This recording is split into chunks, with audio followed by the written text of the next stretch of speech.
Hola, buenas tardes. Bienvenidos y bienvenidas a este evento sobre los posgrados en letras modernas. Tenemos un doctorado y una maestría en letras modernas.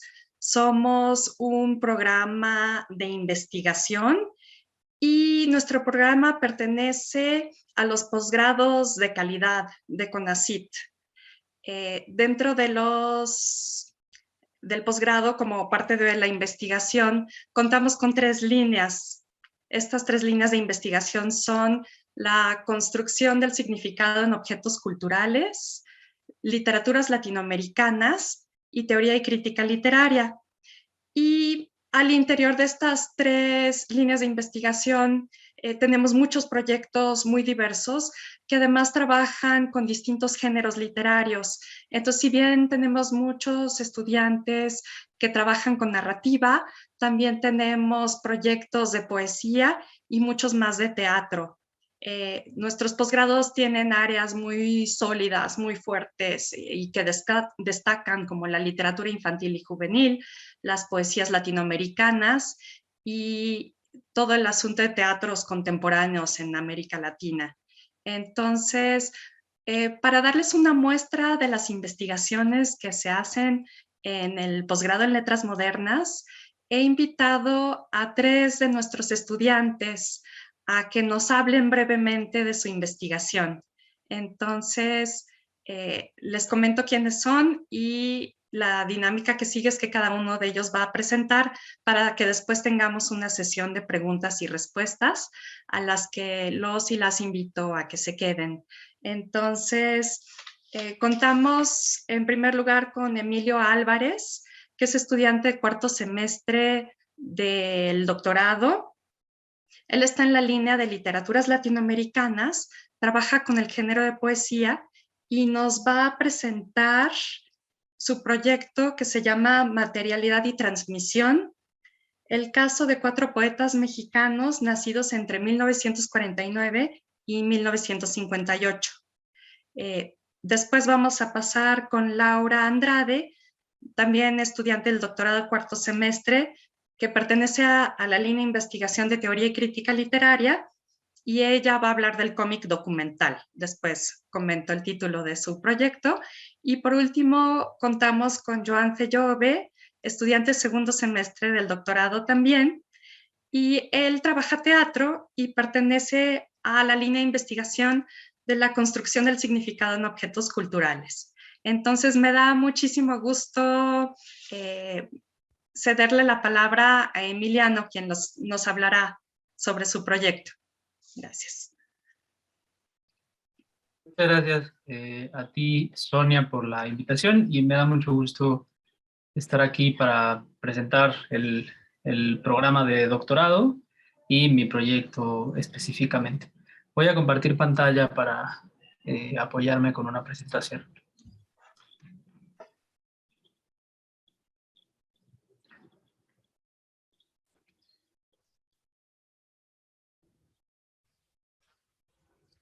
Ya va, tarda un segundito.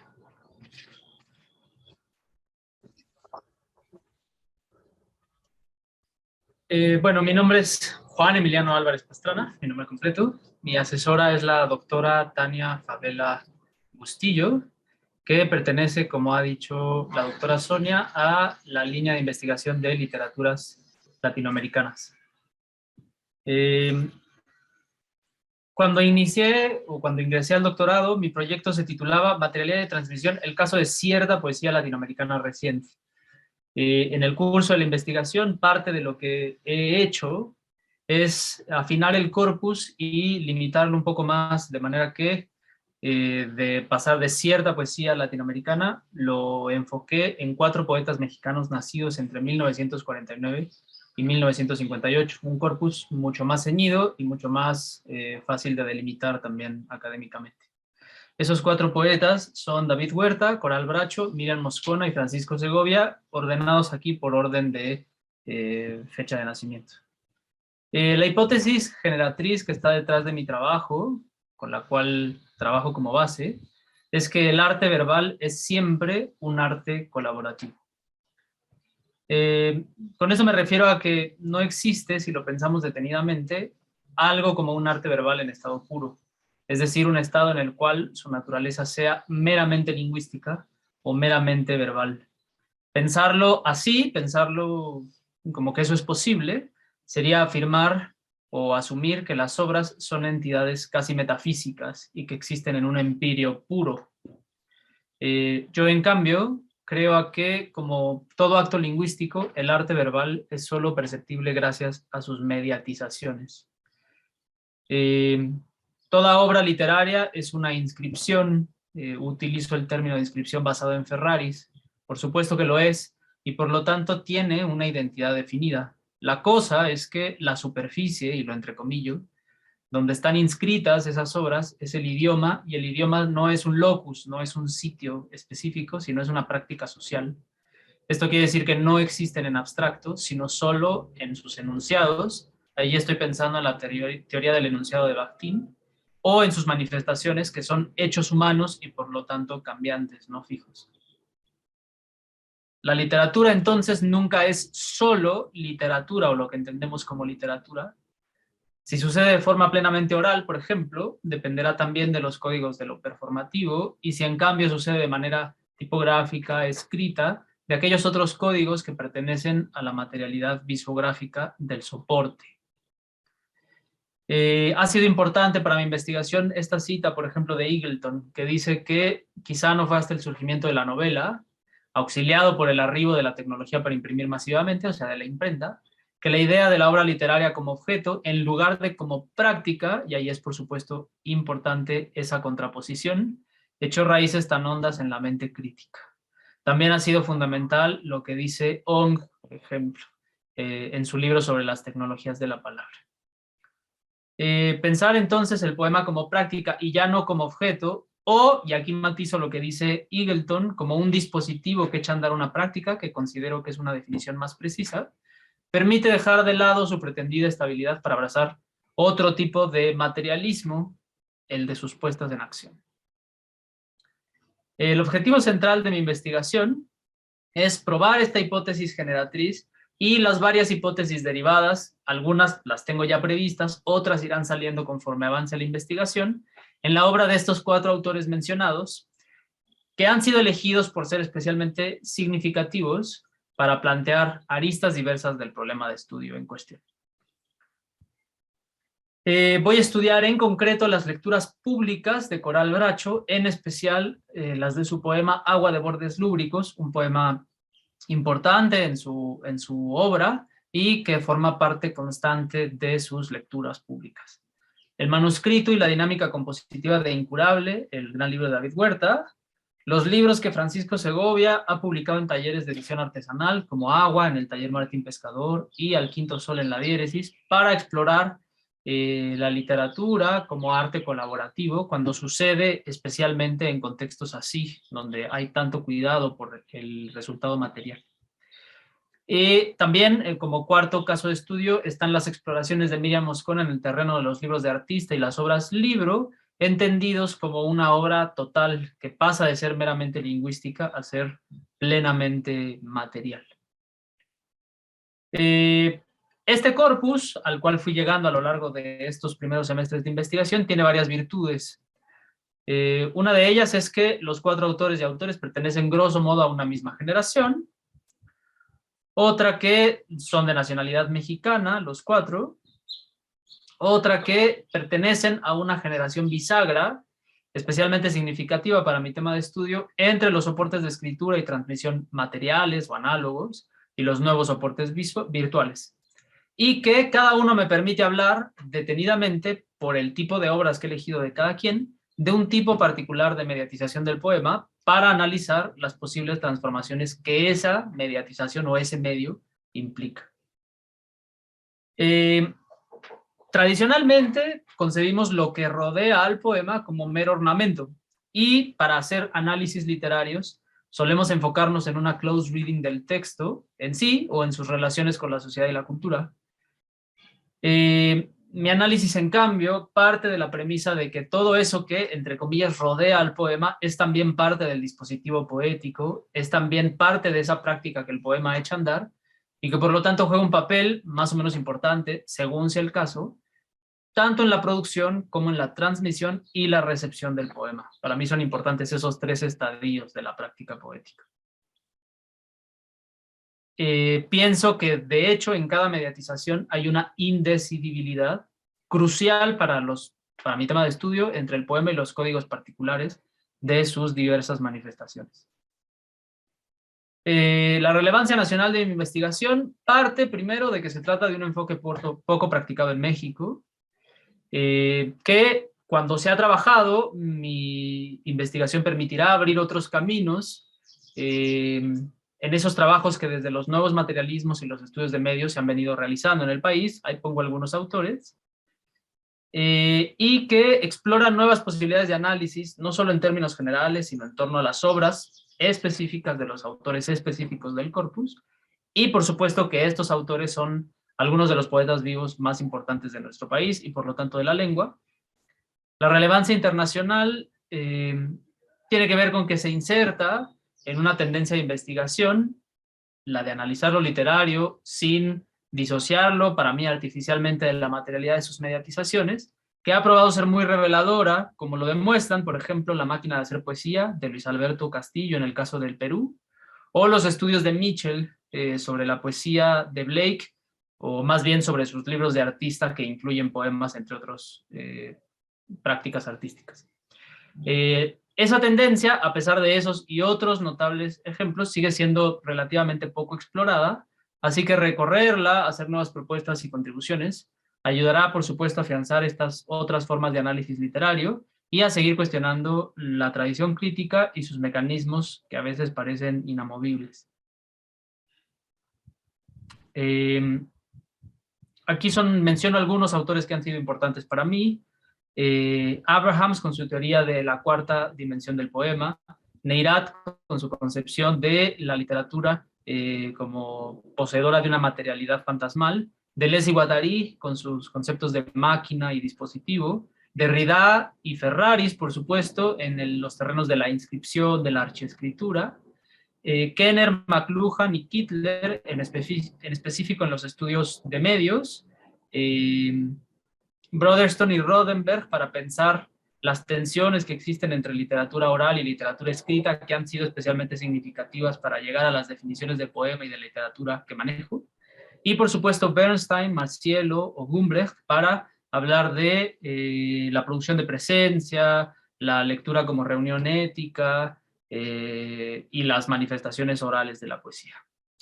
Yo he sido estudiante en pandemia y eso ha limitado un poco mis posibilidades de atender a coloquios y congresos. Idealmente a ustedes que serán de nuevo ingreso pronto, no les tocará este escenario, pero bueno, yo incluso hubiera podido trabajar en ver alternativas no presenciales para participar en otro tipo de coloquios y congresos.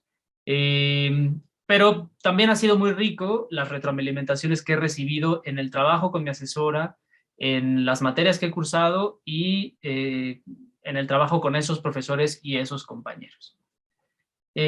Hasta ahora voy en cuarto semestre y creo, a buen ritmo, ¿sí? He cubierto la introducción, que es mi marco teórico, el capítulo primero, que habla sobre las representaciones orales de Coral Bracho, de la poesía de Coral Bracho, y el capítulo 2, que se enfoca en el manuscrito de Incurable de David Huerta. Tengo un 45% de avance, y eso implica más o menos unas 75 páginas escritas y revisadas. Necesito escribir todavía 2 capítulos y las conclusiones. Eso idealmente tendrá que ser hacia finales de séptimo semestre, más o menos cuando se cumpla un año de que yo he cubierto todas mis materias, como ya sabrán si entran al doctorado. Esto es algo de la bibliografía que he usado, y pues nada, muchísimas gracias por su atención.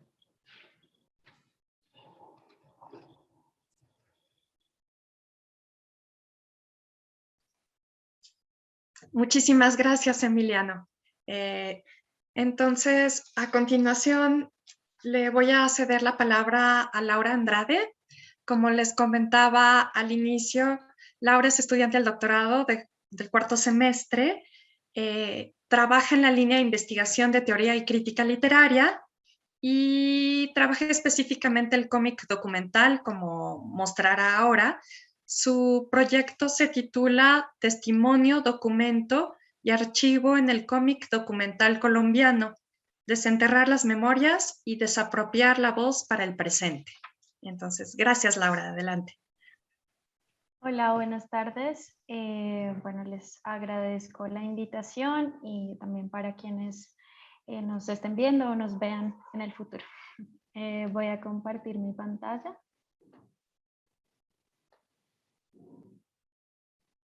Un segundo. Bueno, como ya les decía Sonia, yo trabajo cómic documental. Bueno, ya el título ya lo escucharon. Mi tutora es la doctora Laura Guerrero Guadarrama y estoy precisamente en la línea de investigación de teoría y crítica literaria. El corpus de investigación de esta tesis está conformado por 6 cómics documentales colombianos publicados entre 2014 y 2020. Algunos son en formato impreso y otros en digital. Por efectos de tiempo, pues solamente nombraré los títulos de los cómics. El Naya, Caminos Condenados, Yo no corrí frente al miedo, La fuerza del campo, Marchas Cocaleras de 1996, Todo bien, Historias de perdón y reconciliación y Recetario de sabores lejanos.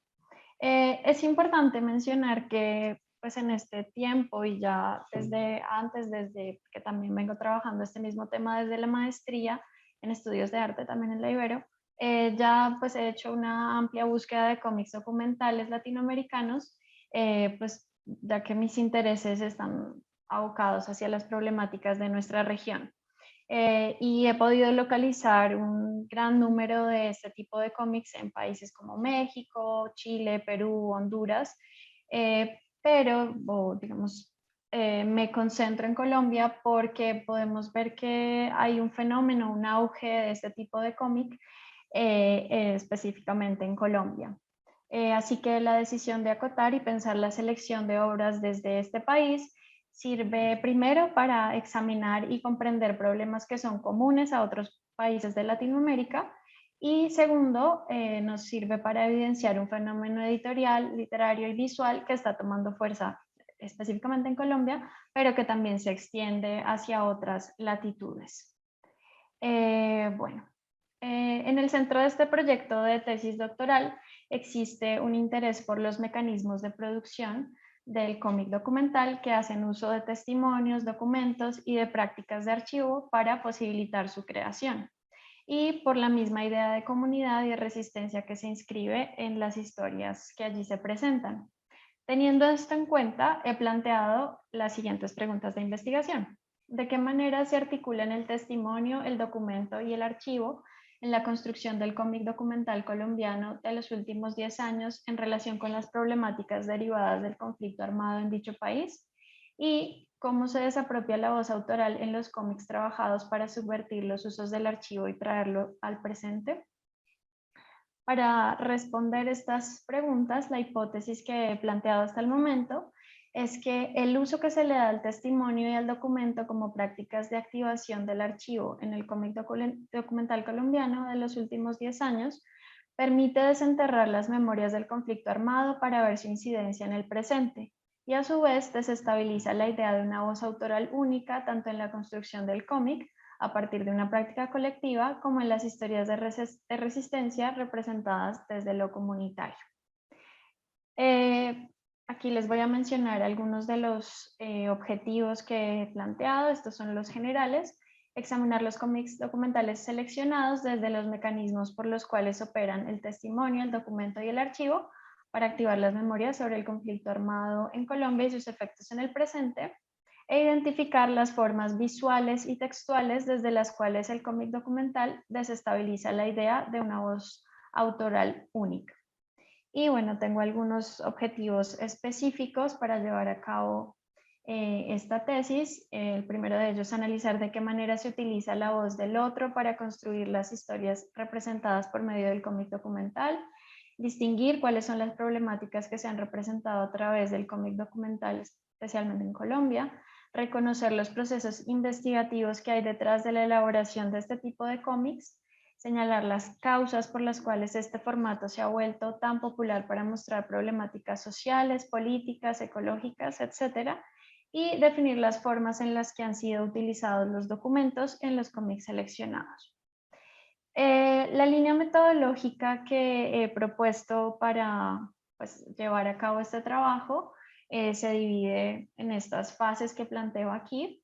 En primer lugar, una búsqueda de lectura de los cómics seleccionados, la investigación de los procesos previos que dieron origen a dichos cómics, la caracterización de estas problemáticas y bueno, la elaboración de una plantilla que me permitirá analizar los conceptos que he puesto como centrales en mi investigación y bueno, finalmente establecer esta red conceptual y teórica para el análisis crítico de los cómics.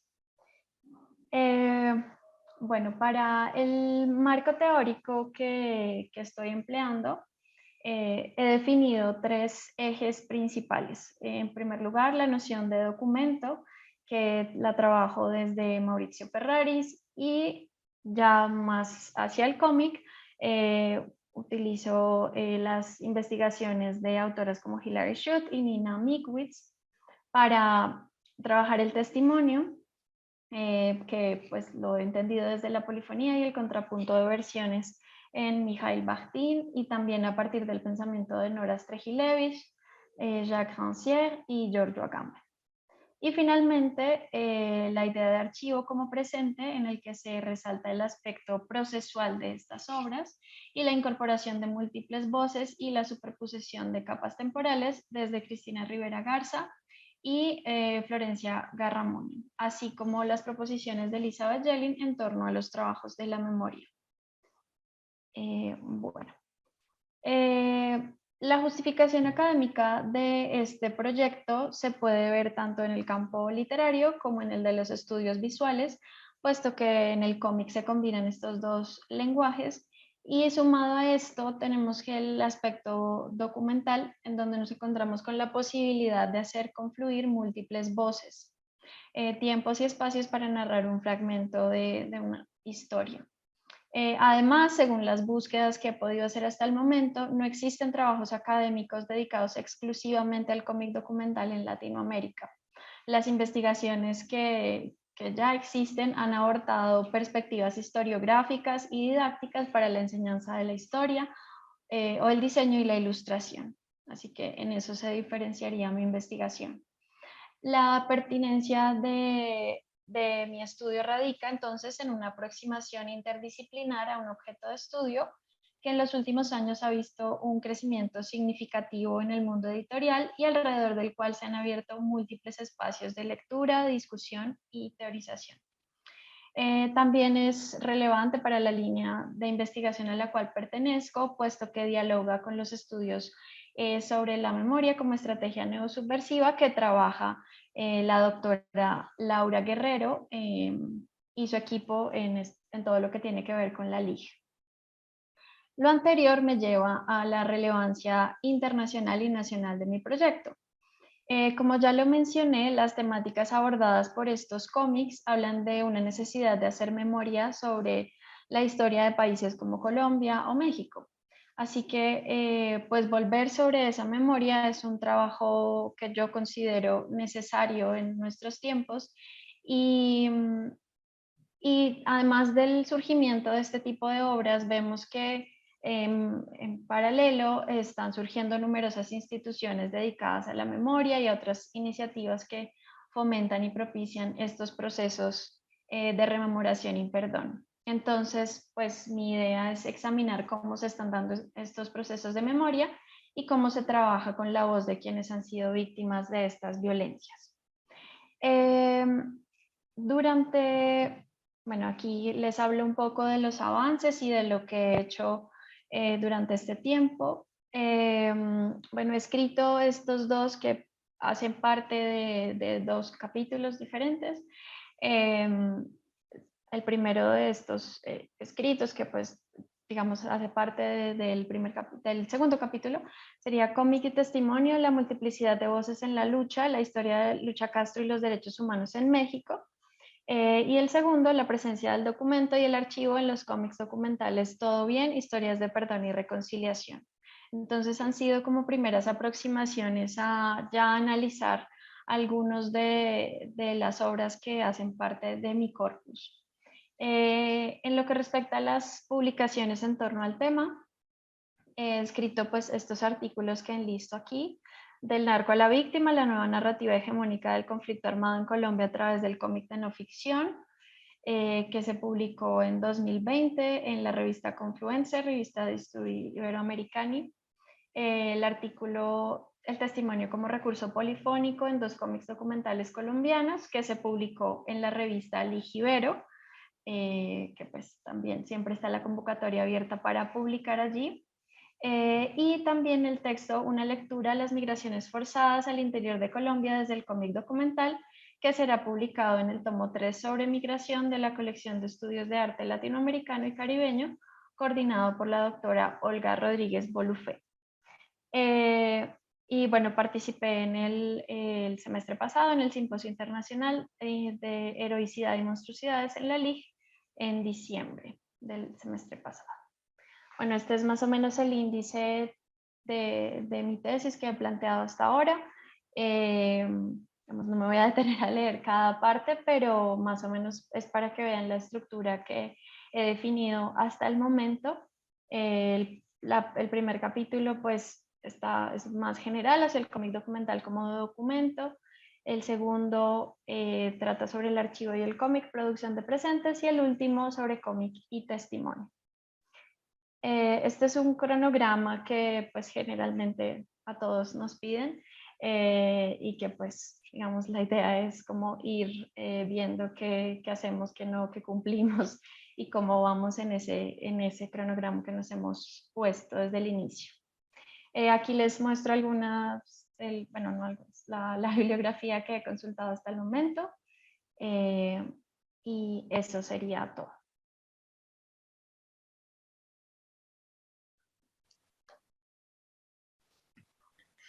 Muchísimas gracias, Laura, por detallarnos tu investigación. Llegamos a la última presentación. Le toca ahora a Joan Fellove, quien estudia el segundo semestre del doctorado. Trabaja en la línea de investigación de la construcción del significado en objetos culturales y el género específico que investiga es teatro. Entonces, adelante, Joan, muchísimas gracias. Sí, bueno, muchas gracias por la invitación a esta, y qué bueno volver a reencontrarnos con los compañeros, con Laura, con Emiliano, y bueno, qué bueno que ya finalmente te puedo conocer, Sonia. Entonces voy a compartir pantalla.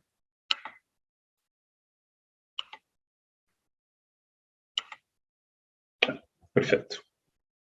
Bueno, el título de mi investigación se titula Cartografías de la migración desde el teatro latinoamericano y tiene como directores al doctor José Ramón Alcántara Mejía y al doctor Hugo Salcedo Larios.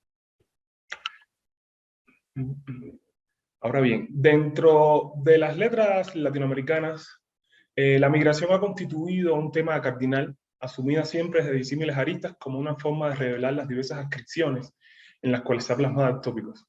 Entonces, el interés de mi investigación radica en analizar cómo se evidencian las dinámicas representacionales sobre la condición migratoria en el teatro latinoamericano de parte del siglo XX y XXI, a partir de un corpus teatral heterogéneo, tanto en su temporalidad como en la forma de abordar el tema. A partir de todo esto se van generando claves para comprender profundamente la manera en la que los escritores dramáticos de varias generaciones perciben la migración, cuáles son las estrategias discursivas y las características estéticas que evidencian la validez y pervivencia de una temática que aún en la actualidad sigue teniendo una influencia determinante dentro del escenario cultural de América Latina. Y esto, por supuesto, me lleva a comprender qué significaciones entraña la migración en el sujeto en desplazamiento y también preguntarme cómo se articulan desde las prácticas teatrales, tanto representadas como escritas, diversas nociones del fenómeno migratorio. Ahora, de estas interrogantes se despliegan varios elementos a considerar. Primero, yo creo que es la manera en la cual se transforma la identidad del sujeto migrante en el cruce transfronterizo realizado. Segundo, la singularidad de las experiencias en cuestiones de desplazamiento, que esto impone manifestar los puntos de contacto y de diferencia entre diáspora y exilio, por ejemplo, que son términos constitutivos de la propia migración. Sin embargo, la intención principal de este trabajo investigativo radica en evidenciar cómo es representado este fenómeno de la migración en el artefacto dramático, a diferencia de cómo es analizado por otras disciplinas. Por tanto, las categorías anteriores permiten pensar la manera en la cual se configura esta narrativa de desplazamiento, que es tanto espacial como existencial o subjetiva. Ahora, el corpus de análisis de esta investigación tiene como objeto las obras del dramaturgo argentino-chileno Jorge Díaz, con su obra Muero, luego existe, del año 1988, una obra en la cual se da cuenta de la condición trágica del ser humano exiliado en condiciones político-sociales que lo llevan de cierta manera a imaginar un regreso que siempre está ausente. También del dramaturgo mexicano, que también es profesor de nuestro posgrado, el doctor Hugo Salcedo Larios, con su obra El viaje de los cantores, del año 1989. Esta es una obra que, a pesar de que ha contado con una gran fortuna crítica, forma parte de este corpus, no solo porque refleja un elemento clave, creo yo, que ha caracterizado, ¿no?, y aún lo sigue haciendo, al sujeto mexicano que abandona a su familia en busca de ese sueño americano, sino también por mostrar las consecuencias humanas y sociales que giran en torno a una cruda realidad, por supuesto, la de la migración. Por otro lado, se analiza del dramaturgo cubano Pedro Monge Raffuls la obra Nadie se va del todo, del año 1991, que vuelve sobre la condición del sujeto en diáspora, escindido en dos espacios, el espacio de Cuba y el afuera. Esto arroja luces sobre una dicotomía que creo yo contribuye a evidenciar las complejidades relativas a la reflexión acerca de cómo se construye la identidad desde el punto de vista social e individual, por supuesto, de ese sujeto en diáspora. También tengo las obras de la mexicana Virginia Hernández, Border Santo, una obra que fue escrita en el año 1999, pero fue publicada en el 2001. Una obra que, por un lado, contribuye a evidenciar la relación migratoria histórica que ha marcado el sujeto mexicano en relación con su cruce hacia Estados Unidos, y, por otro lado, cómo es representado el personaje del migrante, los estereotipos e imaginarios alrededor de este, y cómo este migrante es atravesado por esos bordes culturales, corporales y económicos, que por supuesto también parten de la noción de frontera que de cierta manera está manejando la autora. También del propio Jorge Díaz se seleccionó otra de sus obras, que es Canción de cuna para un anarquista, que nuevamente aborda esta cuestión del exilio. Y por último, la obra Perro Suelto, del año 2013, del joven dramaturgo chileno Omar Mora. Es una obra que me interesó sobre todo porque es una obra que parte de testimonios reales de inmigrantes recogidos por él en las ciudades de Valencia y Barcelona. Entonces esta pieza se compone por las diversas voces de estos personajes en desplazamiento, ¿no? Cuáles son sus anhelos, sus miedos y reflexiones que dan cuenta de la compleja realidad de la migración. Entonces, a través del testimonio se construye un viaje, pero en este caso lo que nos hace Morán es hacernos transitar por un viaje más subjetivo que espacial, donde las disímiles experiencias imponen pensar acerca de nociones como frontera, patria o la propia condición subalterna del migrante. Los autores seleccionados aquí en este corpus considero que ponen en juego, a través de su dramaturgia, discursos y nociones acerca de la migración, no solo la idea del viaje, ¿no?, sino también la reconfiguración identitaria del sujeto, la conformación de una memoria, así como el imaginario social que se erige en torno a este proceso de desplazamiento que implica la migración, y que por supuesto ciertamente dan cuenta de las múltiples perspectivas, tanto estéticas como políticas, que son atravesadas y abordadas desde el campo teatral.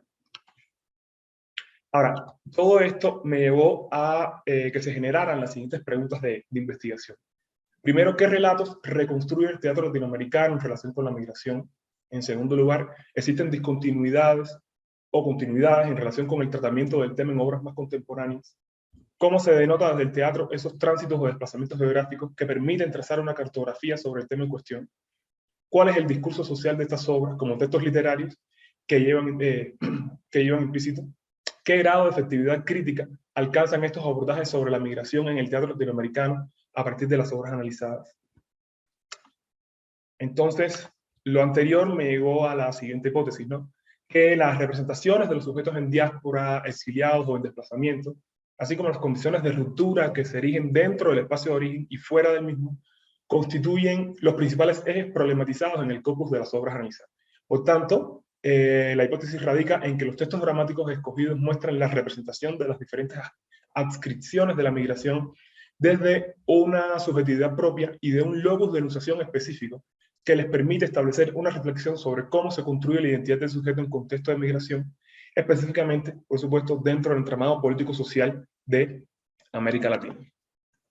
Entonces, como objetivo general de la investigación, me di a la tarea de analizar las formas en las cuales la temática de la migración es representada en el corpus de las obras, en pos de trazar puntos cartográficos sobre este fenómeno dentro del teatro latinoamericano de parte del siglo XX y XXI, que evidencia una heterogeneidad y posibilidades interpretativas en relación con dicha problemática. Para el cumplimiento de este objetivo general, se tuvo o se tiene como objetivos específicos explorar los diversos tipos de subjetividades representadas en las obras del corpus en relación con el tema de la migración. En segundo lugar, examinar estas obras como dispositivos estéticos y políticos que proponen una reflexión en torno a la incidencia del fenómeno migratorio dentro de la sociedad latinoamericana. Y, en tercer lugar, reflexionar cómo se articulan los procesos de diáspora o exilio como experiencias de desplazamiento particulares, entendidos también como maneras de visibilizar en la escena y en el texto literario también estructuras políticas o sociales. Ahora, para esto se tomó o se tuvo en cuenta como metodología investigativa la revisión, ¿no?, y la selección de las fuentes bibliográficas pertinentes, sobre todo en el tema, ¿no? Por supuesto, esto pasaría también por el análisis formal del corpus de obras seleccionadas y, una vez en este análisis formal, particularizar las diversas problemáticas referidas a la migración que evidencian cada una de estas obras. Esto, por supuesto, me llevó a estructurar una guía temática conceptual para luego establecer una discusión crítica de los conceptos teóricos para su ampliación, aplicación analítica en las obras.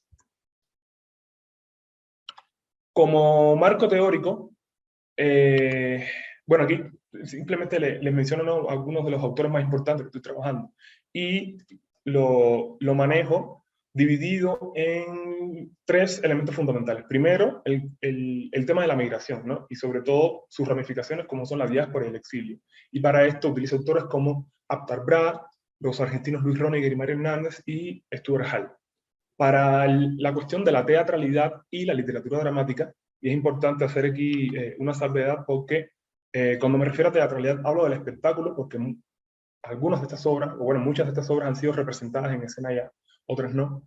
Entonces, cuando hablo de teatralidad, me refiero específicamente al espectáculo y la literatura dramática al texto literario en sí. Entonces, para esto me baso en autores como Lola Proaño, Liliana López y Lucas Lagré, Carlos Dimeo y Jorge Duarte.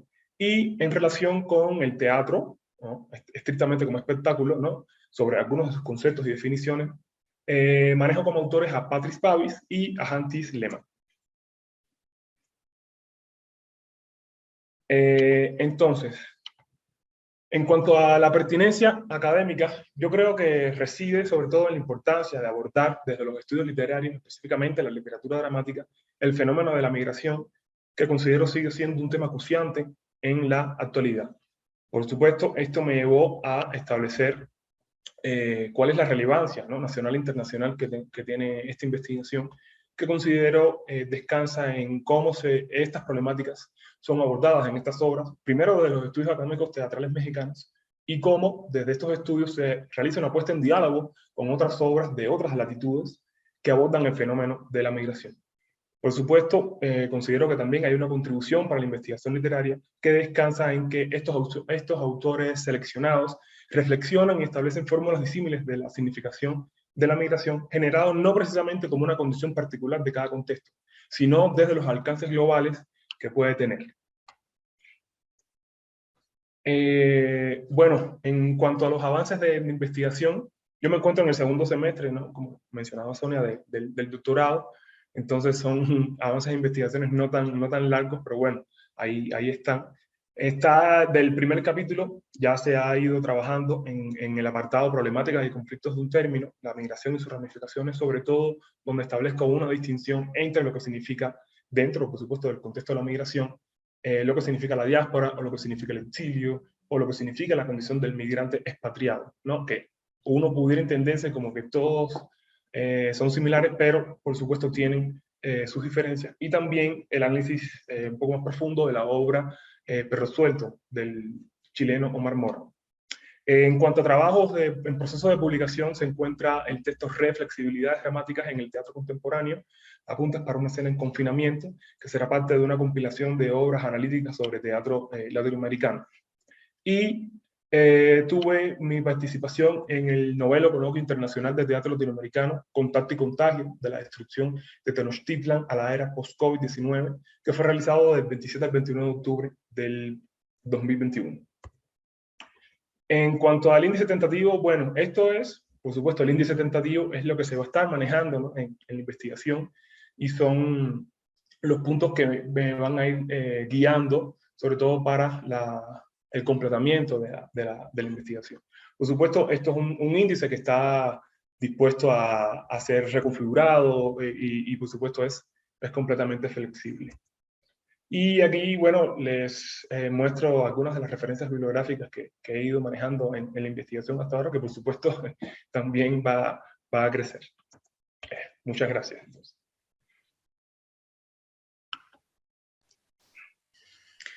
Muchísimas gracias, Joan, y gracias también a Emiliano y a Laura.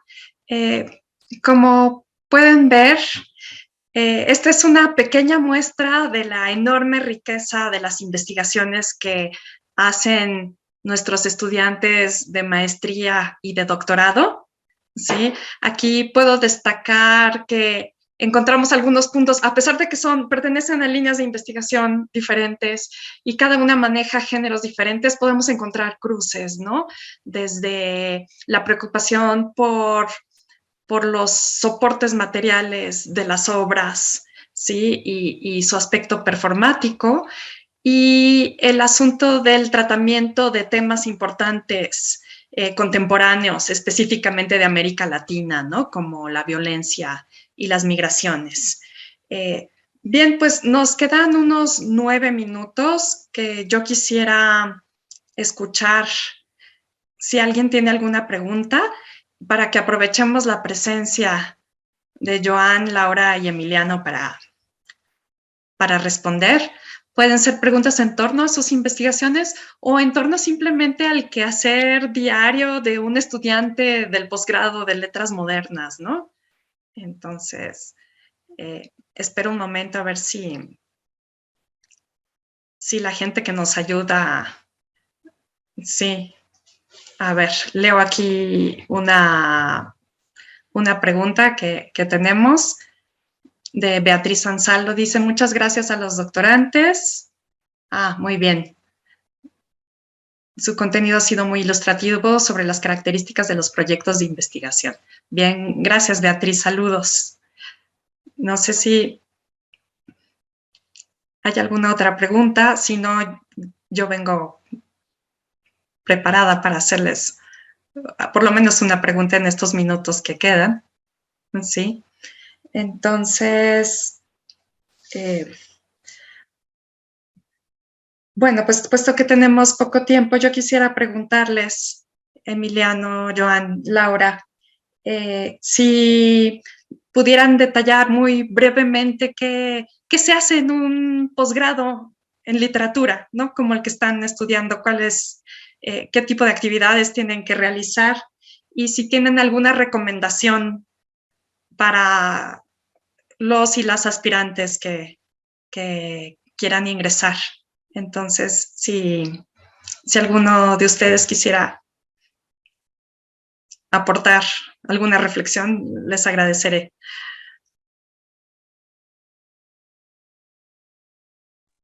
Pues, bueno, pues los primeros 4 semestres, como creo que ya no recuerdo si alguno lo mencionó, pues bueno, también dependiendo de las posibilidades de cada quien en cuanto a tiempo y otros factores, pues los primeros semestres tenemos clases de seminario y clases optativas, en las que por lo general pues se abordan temas que nos sirven para nuestra investigación, o en algunos casos pues digamos que no están tan conectados específicamente a lo que nos sirve para nuestro proyecto, pero que igual nos permiten, por ejemplo, escribir cosas para hacer publicaciones, no necesariamente sobre nuestro tema de investigación, o participar en coloquios, con ponencias, que pues también hace parte de nuestro trabajo académico.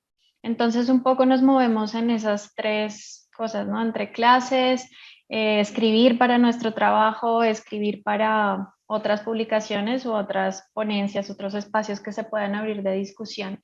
Y pues básicamente esa es nuestra como dinámica general de trabajo. Gracias, Laura. No sé si Joan o Emiliano tienen algo más que añadir o alguna recomendación para... Sí, bueno, yo hablar un poquito, ¿no?, de mi experiencia. A mí me ha encantado también el posgrado. O sea, yo hice mi maestría en la Ibero, en estudios de arte también, o sea, un excelente posgrado. Y entonces venir acá a Letras también me gustó mucho, sobre todo por la diversidad de temas que hay. O sea, hay mucha diversidad de temas, hay mucha apertura también a la hora o sea, de investigar en relación, ¿no?, con los profesores y por supuesto con nuestros propios compañeros. Y lo interesante de todo es que como cada uno tiene temas distintos, o sea, ¿cuáles son? Lo interesante es que cada uno de estos temas, aunque uno lo pensaría que no, sí se conectan. O sea, hay muchas conexiones cuando uno lo revisa. Y otro de los valores añadidos también que tiene el posgrado es la propia retroalimentación que se da entre los compañeros, ¿no?, a la hora de cada uno exponer o de revisar su tema de investigación. Y eso yo creo que enriquece muchísimo, ¿no?, en este sentido. Y eso para mí ha sido un valor añadido que ha tenido el posgrado.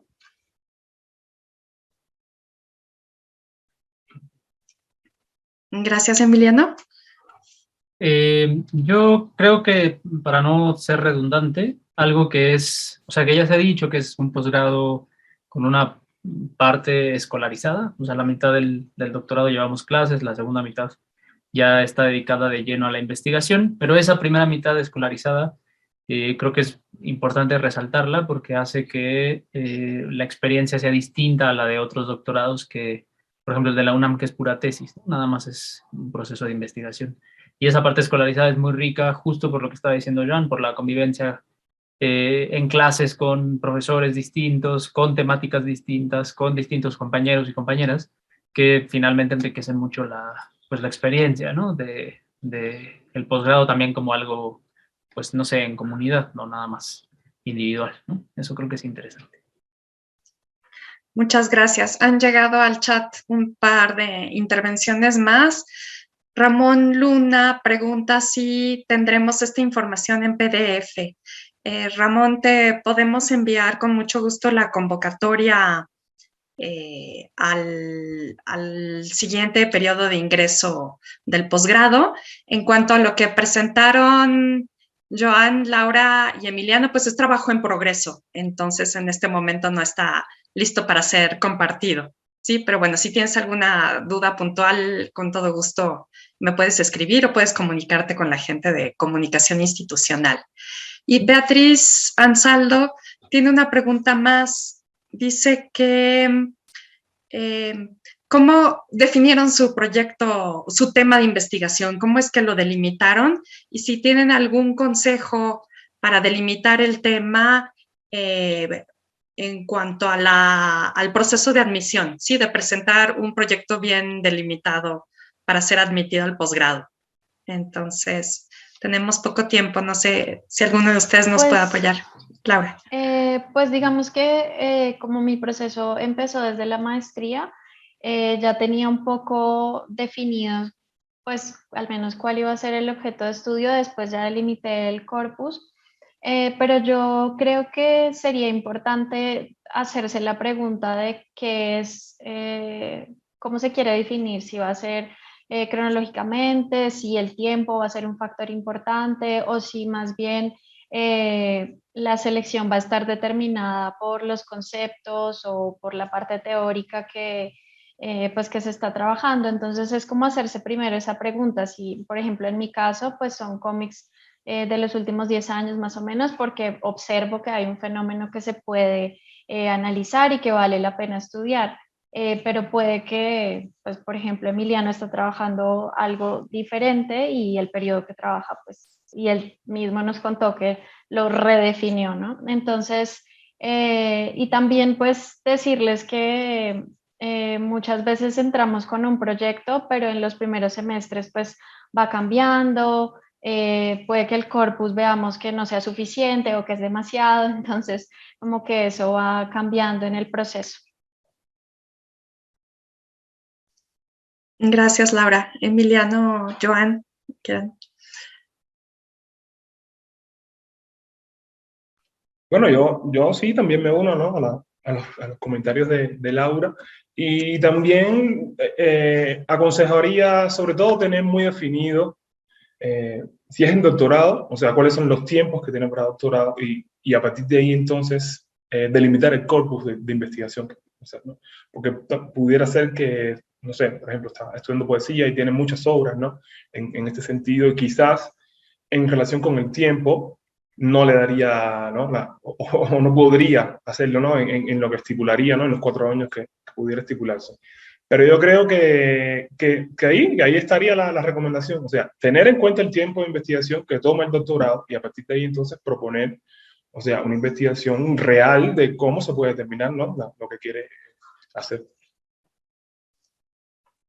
Bien, Emiliano, Sí, bueno, creo que nada no más. te voy a dar espacio. Sí. Me están Ahí. diciendo que quedan 2 minutos y hay una pregunta. Sí. Entonces, dice Lilian Michel que cada cuánto abren las convocatorias. La maestría es anual, abre, cada generación inicia en agosto y el doctorado inicia también en agosto, pero cada 2 años. El siguiente periodo de doctorado abre en el 2023 y la convocatoria se publica alrededor de inicios de septiembre. Entonces, si estás interesada, Michelle, déjanos tus datos y te la haremos llegar en cuanto se publique. Yo les agradezco muchísimo su presencia a esta presentación. Estoy agradecidísima con Joan, Laura y Emiliano. Si este hubiera sido un congreso y yo hubiera caído en esta mesa, habría dicho, qué buena mesa, qué buen panel escogí. Y bien, mi nombre es Sonia Montes, coordino maestría y doctorado en letras modernas. Por favor, los invito a que nos busquen, vénganos a visitar, escríbanos y platiquemos de sus inquietudes y de los procesos de admisión, de las becas. Estamos aquí para recibirlos con mucho gusto.